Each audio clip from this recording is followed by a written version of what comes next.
আসসালামু আলাইকুম। আমরা মেয়েরা জন্মের পর থেকেই বড় হই বাবা-মার কাছে আদর যত্নে। তারপর চলে আসি শ্বশুরবাড়ি স্বামীর কাছে। স্বামীর কাছে আদর যত্নে ভালোবাসায় সারাটা জীবন কাটিয়ে দেই। আর সেই স্বামী যদি সারা জীবন আদর সোহাগ যত্ন করে আগলে রাখে, তাহলে আমরা মেয়েরা জীবনে আর কিছুই চাই না। এমন ভালোবাসার স্বামী থাকলে আমরা প্রত্যেকটা স্ত্রী স্বামীকে ভালোবাসতে বাধ্য। প্রিয় আপু ভাইয়ারা সবাই কেমন আছেন? আশা করি আল্লাহর রহমতে ভালো আছেন, সুস্থ আছেন। আজকে আরেকটি নতুন ব্লগ ভিডিও শেয়ার করব। সকালবেলা ঘুম থেকে উঠে দেখি ভীষণ কুয়াশা। প্রত্যেকদিনই সকালে কুয়াশা পড়ে, কিন্তু আজকে কুয়াশাটা একটু বেশিই পড়েছে।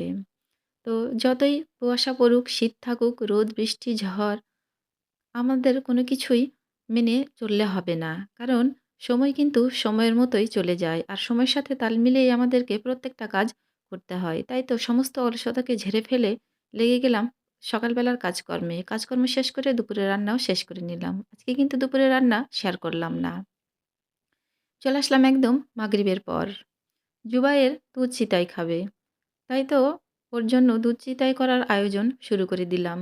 অল্প একটু করব, যেন আমাদের হয়ে যায়। মোট কথা জুবেরের জন্যই করব। আমাদের বাড়িতে আমরা অত বেশি পিঠাটা খেতে ভালোবাসি না। আর তারপরেও পিঠাটার আয়োজন শুধু করলে হয় না। যেমন গুড় তেমন মিষ্টি। তো যাই হোক, আমি গুড়গুলো ছোট, ছোট টুকরা করে কেটে পানি দিয়ে ফুটিয়ে নিলাম। আ নিয়ে এখন ঠান্ডা করে নিব সেই গুড়গুলো। আর এখানে দুধও ফুটিয়ে নিচ্ছি। দুধে কয়েকটা এলাচ দিয়েছি একটু ভালো সুগন্ধ হওয়ার জন্য। আর এই গুড়টাকে ঠান্ডা করে নিয়ে এই গুড়ের ভেতরে দিয়ে দিব সেই দুধ। দুধ কিন্তু অল্প গরম আছে। আর এভাবে গুড় আর দুধ আলাদা করে ফুটিয়ে ঠান্ডা করে মিক্সড করলে কিন্তু দুধ নষ্ট হয় না। মানে ফেটে যায় না। তো আমি এভাবেই একসঙ্গে সবগুলো মিশিয়ে নিচ্ছি। এখন আমি চিতাই করে এই দুধের আর গুড়ের রসে একটা, একটা করে ডুবিয়ে দিব। তো আমি কিন্তু উম ৭ খোলা বা ৩ খোলায় চিতই পিঠা করব না। আমি ঠিক যেভাবে নরমালি চিতই পিঠা করি ওইভাবে করব। তবে সেটার চাইতে একটু আকারে ছোট করব আর একটু মোটা করব। আমি জানি যে এই চিতই পিঠাগুলো যদি ৭ খোলায় করা যায় তাহলে অনেক মোটা হয়, বা এখানে আমি যেভাবে করছি এভাবেও কিন্তু অনেক মোটা করে করা যায়। করলে কিন্তু রসে ডুবালে বেশি নরম হয়, খেতে বেশি ভালো লাগে।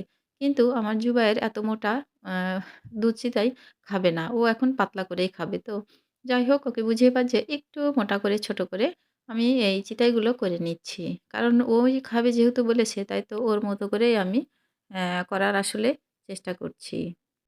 তো যাই হোক, শুরুতে একটা কথা বলেছিলাম। আর কথাটা বলারও কারণ আছে।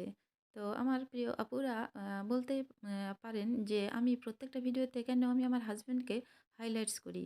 আসলেই আমার জীবনে আমার প্রত্যেকটা জীবনের অংশেই আপনাদের ভাইয়া মানে আমার হাসব্যান্ড জুড়ে আছে। আমি জানি আপনাদেরও তাই। কিন্তু আমার ক্ষেত্রে একটু আলাদা। যাই হোক, সোশ্যাল মিডিয়ায় সবকিছু শেয়ার করা যায় না। যতটুকু করা যায় ঠিক ততটুকুই করি, যতটুকু বলা যায় ততটুকুই বলি। আর আলহামদুলিল্লাহ, এরকম একটা জীবনসঙ্গী পেয়ে আমি আসলেই খুব খুশি, খুব সুখী। তো যাই হোক, এখানে একটা, একটা করে চিতই পিঠা করে আমি কিন্তু এই রসে ডুবিয়ে দিচ্ছি। তো চিতই পিঠাগুলো কিন্তু আসলেই খুব খেতে ভালো হয়েছিল। খুব টেস্টি হয়েছিল। আর আমি কিন্তু রাত্রের বেলা একদমই রান্নাবান্না কোনো কিছু করিনি। ওর আব্বুকে বললাম, "আজকে কিন্তু ভাত রান্না করা বন্ধ। এই দুধ পিঠাগুলো খেয়েই থেকে যেতে হবে।" তো ও বলল যে, "তুমি আমাকে যা খেতে দিবে আমি তাই খাবো।" দেখেছেন, এরকম না হলে হয়? এজন্যই বলেছিলাম, এমন ভালোবাসার মানুষ থাকলে প্রত্যেকটা স্ত্রী কিন্তু স্বামীকে ভালোবাসতে বাধ্য হবে। তো যাই হোক, আমার কিন্তু আ এই দুধ চিতই পিঠাগুলো করা হয়ে গেছে। এখন আমি এগুলো রেখে দিব। আর রাত্রেবেলা ২-১ টা খাবো সবাই মিলে। আর জুবেরকে তো অলরেডি দিয়ে দিয়েছি, ও খেয়ে নিয়েছে। এটা পরের দিন সকালবেলা। আমি খাওয়ার জন্য একটা প্লেটে উঠিয়ে নিয়েছি। তো যাই হোক, ভিডিওটা ভালো লাগলে প্লিজ লাইক, কমেন্ট, শেয়ার করতে ভুলবেন না। সবাই ভালো থাকবেন, সুস্থ থাকবেন। আল্লাহ হাফেজ।